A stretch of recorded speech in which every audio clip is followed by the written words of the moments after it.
करनाल में जेल प्रशिक्षण अकेडमी में दीक्षांत परेड के मंच से मुख्यमंत्री नायब सिंह सैनी ने जेल विभाग के इतिहास में एक साथ कई अहम फैसलों का ऐलान कर दिया है। ड्यूटी में अनुशासन, सेवा और संवेदनशीलता निभाने वाले जेल वार्डर्स को अब सिर्फ जिम्मेदारियां ही नहीं, बेहतर पदोन्नति, भत्ते और सुविधाएं भी मिलेंगी। सीएम की इन घोषणाओं से जेल विभाग के हजारों कर्मचारियों का मनोबल बढ़ा है। तो क्या क्या मिला जेल वार्डर्स को और क्यों ये फैसले हैं खास, इस रिपोर्ट में देखिए। जेल प्रशिक्षण अकादमी करनाल में भव्य दीक्षांत परेड समारोह का आयोजन किया गया। इस समारोह में हरियाणा के मुख्यमंत्री नायब सिंह सैनी ने मुख्य अतिथि के रूप में शिरकत की। दीक्षांत परेड को संबोधित करते हुए मुख्यमंत्री ने कहा कि आज करनाल की ये पावन धरती देश सेवा, कर्तव्य निष्ठा और राष्ट्रभक्ति के अभ्युदय दृश्य की साक्षी बन रही है। ये क्षण उन माता पिताओं के लिए भी अत्यंत गौरवपूर्ण है जिनकी आंखों में आज अपने बच्चों को वर्दी में देखकर संतोष और आत्मविश्वास की झलक मिल रही है।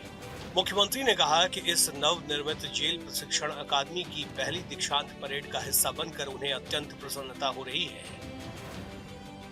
मैं इस बैच के सभी, जैसा बताया भी गया है कि 116 हमारे सहायक अधीक्षक व वार्डनरों को हार्दिक बधाई देता हूं।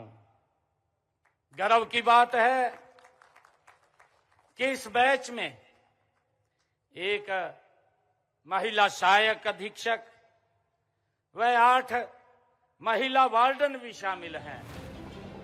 मुख्यमंत्री ने कहा कि दीक्षांत परेड किसी भी वर्दीधारी सेवा में केवल प्रशिक्षण की समाप्ति नहीं होती, बल्कि उस मानसिक, शारीरिक और नैतिक परिवर्तन की घोषणा होती है जिसके बाद एक प्रशिक्षु पूर्ण रूप से जिम्मेदार अधिकारी बनकर समाज की सेवा के लिए तैयार होता है। उन्होंने कहा कि कारागार व्यवस्था किसी भी लोकतांत्रिक प्रणाली का अत्यंत संवेदनशील और महत्वपूर्ण स्तंभ होती है।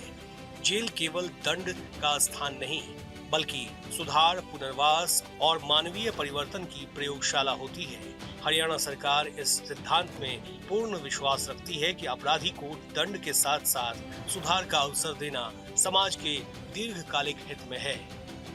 साथियों, यह प्रशिक्षण आपको केवल एक कर्मचारी नहीं, बल्कि एक संवेदनशील, विवेकशील और उत्तरदायी अधिकारी बनने की दिशा में अग्रसर है। मुख्यमंत्री ने कहा कि वर्तमान समय में कारागार कर्मियों की भूमिका पहले से कहीं अधिक चुनौतीपूर्ण हो गई है।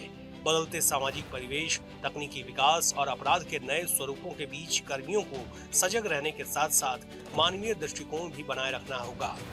जेल के भीतर अनुशासन कायम रखते हुए बंदियों के साथ मानवीय व्यवहार, उनके पुनर्वास और समाज में सम्मानजनक पुनः स्थापना के लिए मार्गदर्शन देना उनकी प्रमुख जिम्मेदारी है। हमने जेल विभाग में आधारभूत ढांचे के सुदृढ़ीकरण, डिजिटलाइजेशन और ई जेल प्रणाली, वीडियो कॉन्फ्रेंसिंग, कौशल विकास कार्यक्रमों और स्वास्थ्य सुविधाओं के विस्तार की दिशा में अनेक महत्वपूर्ण कदम उठाए हैं। केंद्रीय जेल अंबाला और हिसार में जेल रेडियो स्टेशन, जिला जेल फरीदाबाद, पानीपत, गुरुग्राम में रेडियो स्टेशन, करनाल, झज्जर, रोहतक में जेल रेडियो की शुरुआत, यमुनानगर और कुरुक्षेत्र में भी जेल रेडियो संचालित। राज्य की जेलों में 335 वीडियो कॉन्फ्रेंसिंग सिस्टम, बंदियों की अदालतों में ऑनलाइन पेशी की सुविधा, सभी जेलों में लाइब्रेरी की स्थापना, ज्ञानवर्धक पुस्तकों की उपलब्धता, रोहतक में उच्च सुरक्षा जेल का निर्माण, अत्याधुनिक तकनीक और सुरक्षा व्यवस्था, गंभीर अपराधियों के लिए विशेष जेल, निर्माण कार्य अंतिम चरण में है। मुख्यमंत्री ने अपील करते हुए कहा कि सभी अधिकारी और कर्मचारी अपने कार्यकाल में सत्यनिष्ठा, अनुशासन और कर्तव्य को सर्वोपरि रखें। किसी भी परिस्थिति में प्रलोभन, दबाव या भय के आगे न झुकें। नव प्रशिक्षित कर्मियों से यह अपेक्षा भी करता हूं कि आप अपने कार्यकाल में सत्यनिष्ठा, अनुशासन और कर्तव्यपरायण को सर्वोपरि रखें।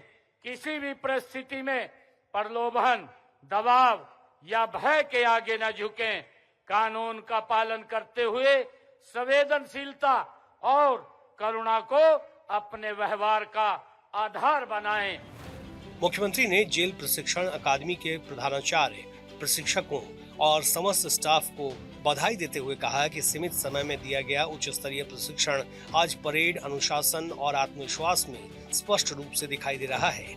उन्होंने कहा कि ये अकादमी हरियाणा की कारागार व्यवस्था की रीढ़ है। उनके योगदान को सदैव याद रखा जाएगा। 18 वर्ष की सेवा पर हेड वार्डर पद पर पदोन्नति। सुधारात्मक सेवा पदक विजेताओं को 1 वर्ष का सेवा विस्तार। जेल वार्डन और हेड वार्डन को पुलिस कांस्टेबल के समान भत्ता। राशन भत्ता 2.5 गुना बढ़ाकर 1500। कन्वेंस भत्ता 50 से बढ़ाकर 720 रुपए। वर्दी भत्ता बढ़ाकर 7500 रुपए। मुख्यमंत्री ने कहा कि इन घोषणाओं से जेल विभाग के अधिकारियों और कर्मचारियों का मनोबल और कार्यक्षमता निश्चित रूप से बढ़ेगी। चंडीगढ़ से डॉक्टर थानेश्वर शर्मा की रिपोर्ट।